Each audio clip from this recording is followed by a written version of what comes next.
John Ryan, from the international studies professor, excuse me, John, at the London School of Economics. My alma mater, by the way.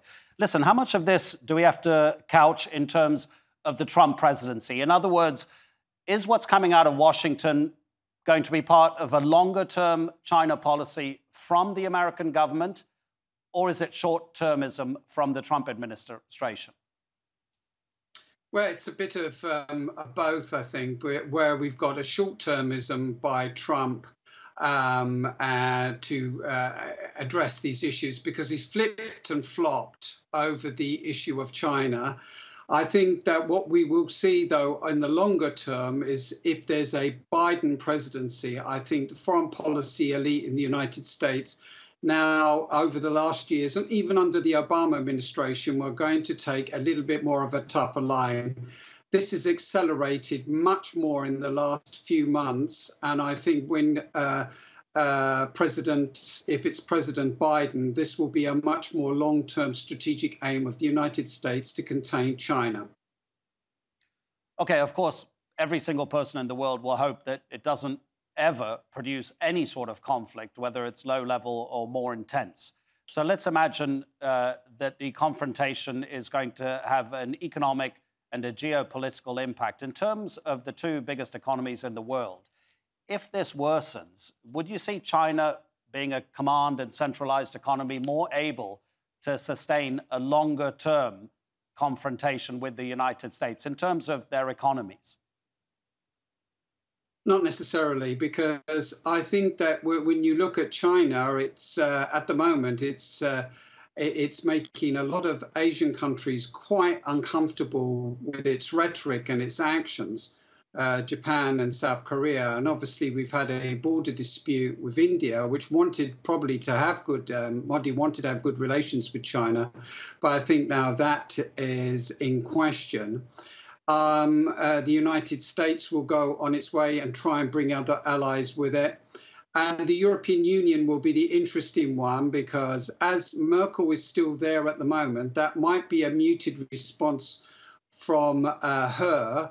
But I think more coordinated response by some countries in the European Union will be required. And a new leader in Germany will probably take a harder line from an economic and political perspective towards China. And then, of course, we've got the United Kingdom now outside the European Union, which also is being quite active in this issue. So I think that China is putting itself in a corner somewhat, even though it has great economic and political and diplomatic reach.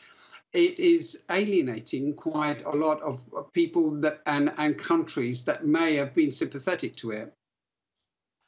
So just picking up on that and looking even further forward, if this is developing into a new Cold War, are we looking at the same sort of situation as it was when Washington was opposed to Moscow? In other words, that most countries in the world will find it difficult to be non-aligned and will have to pick a camp, Beijing or Washington.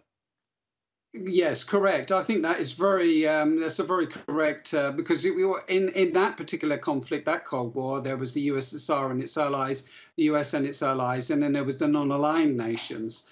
I think it'll be very, very difficult to be a non-aligned nation in this more globalized world. And China has great economics and strength, military strength.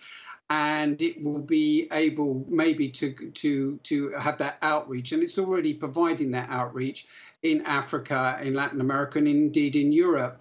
But the worry is that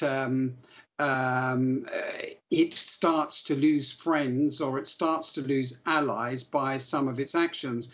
And if that is happening very clearly in Asia, that might expand around the world much more. And it might produce a somewhat siege mentality from China in this situation. So we heard from the previous speaker about with or without wars, which is very dangerous language, and mega trends, whatever that was supposed to mean, because you can have a trend and it can go in reverse anyway. So I think that is correct what you said, where there's going to be picking sides here. For the Americans, it might be an opportunity to reevaluate their own leadership, and maybe with President Biden and people that follow, will make them more attractive option than the current president and the way that he conducts himself. John Ryan from the London School of Economics. Really appreciate the analysis, John. Take care.